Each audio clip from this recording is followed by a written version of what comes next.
Why do you get a brain freeze when you're eating ice cream?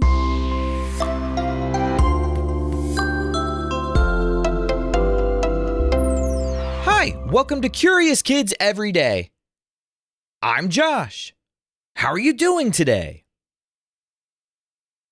It's so good to hear from you. Hey, what is your favorite flavor of ice cream? Can you tell me?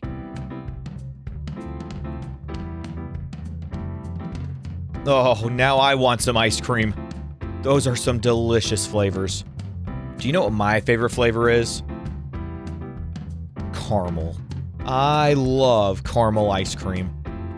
Whenever I go get ice cream at an ice cream shop, it's really hard for me not to pick the caramel flavor. I always think, no, I should try a new flavor. I should try something different.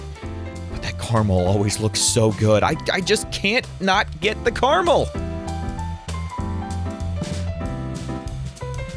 Now, have you ever been eating your favorite flavor of ice cream when suddenly, your head really starts to hurt all of a sudden? And then you just have to freeze until it passes. Thankfully, it doesn't take too long for it to pass, but it really hurts. Has that ever happened to you? We usually call that a brain freeze. But why does that happen? I was thinking about this today because I got an email from a couple of curious kids named Huxley and Max. They wondered, why do you get a brain freeze when eating ice cream?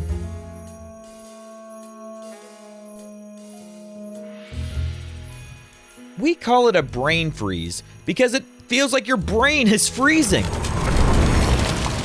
But what's really happening starts in the roof of your mouth? Yep, the roof of your mouth, the top area, is very sensitive. It has lots of tiny blood vessels and nerves packed close together.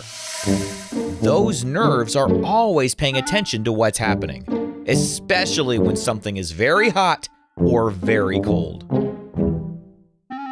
When you take a big bite of something super cold like ice cream, the roof of your mouth takes notice. Your body does not enjoy the sudden temperature surprises, so it reacts right away. First, the blood vessels in that area squeeze tighter. This is actually your body trying to protect you. If less warm blood flows through that spot, it can help slow down how quickly the cold spreads.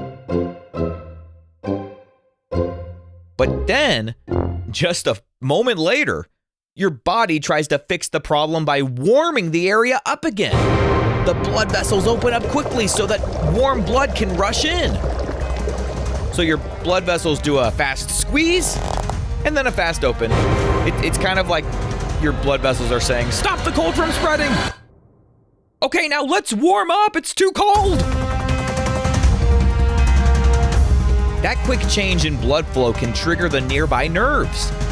And they send an urgent message to your brain that says, hey, something weird's going on down here.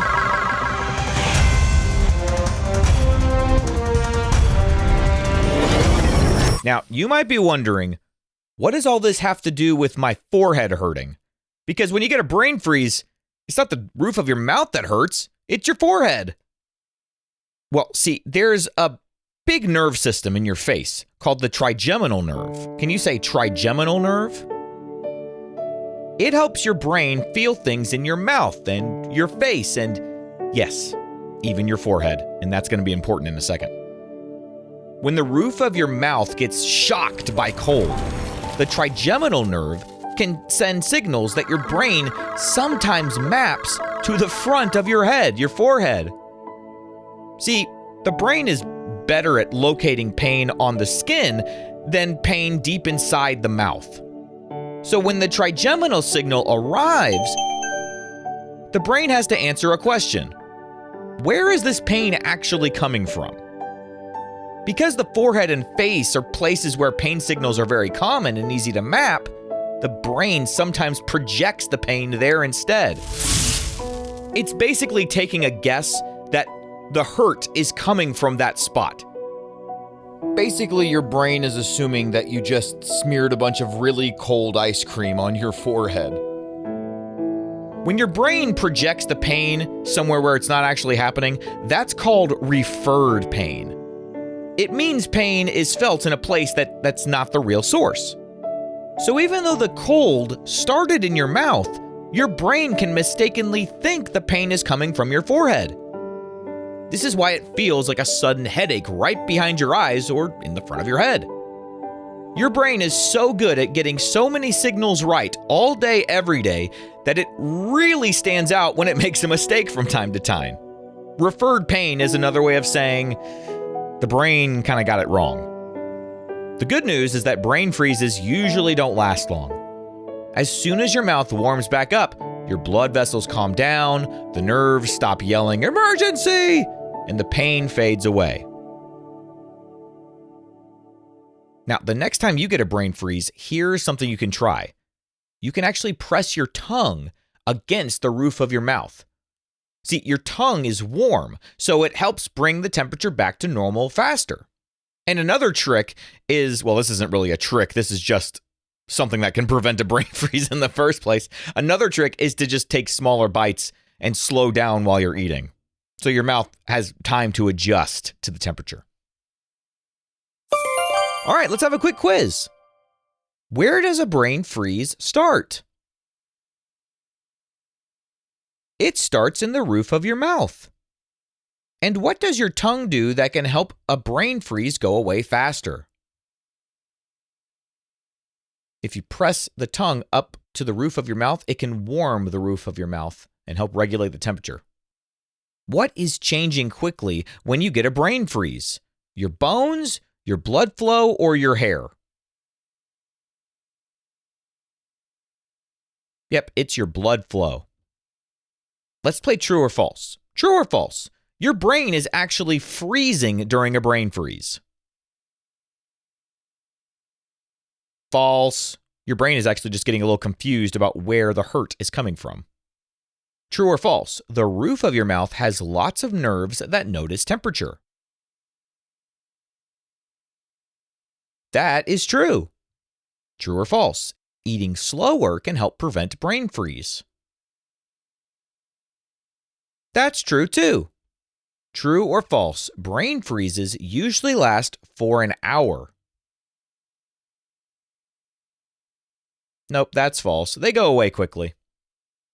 Would you rather have the most delicious scoop of ice cream of all time, but you knew it would give you a brain freeze? Or a less delicious scoop of ice cream that probably would not give you a brain freeze?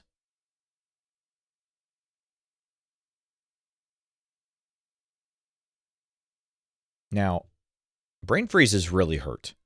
I don't think I would knowingly do something that I knew was going to give me that feeling. So even if it was the most delicious ice cream of all time, the cons outweigh the pros here. I think I'll go with the less delicious scoop of ice cream that probably wouldn't give me a brain freeze. I like those odds a lot better.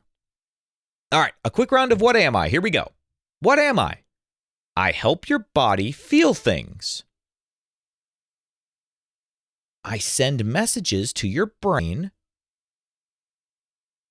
And I can react strongly to sudden cold. What am I? I am a nerve.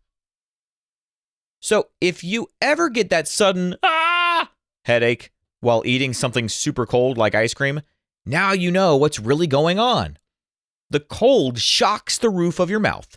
Your blood vessels react really quickly, and your nerves send a message to your brain that your brain kind of misunderstands. Next time, you can try the tongue trick, or just slow down and take smaller bites. I know it's hard when you're eating ice cream, though. It's so good.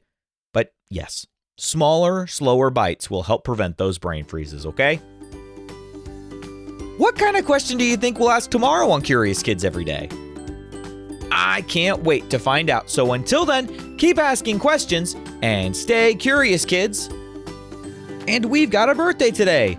It's Roland's birthday. Roland is from Minnesota, and Roland is turning 6. Happy birthday, Roland. For all the grown-ups listening, if your curious kid wants their birthday mentioned on the show, please visit supportcuriouskids.com and join the Curious Kids Club. That's supportcuriouskids.com. Oh, and please visit CuriousKidsEveryday.com to get a free printable with activity ideas that don't involve screens. Those are the best kinds of adventures to have. That's CuriousKidsEveryday.com. See you tomorrow.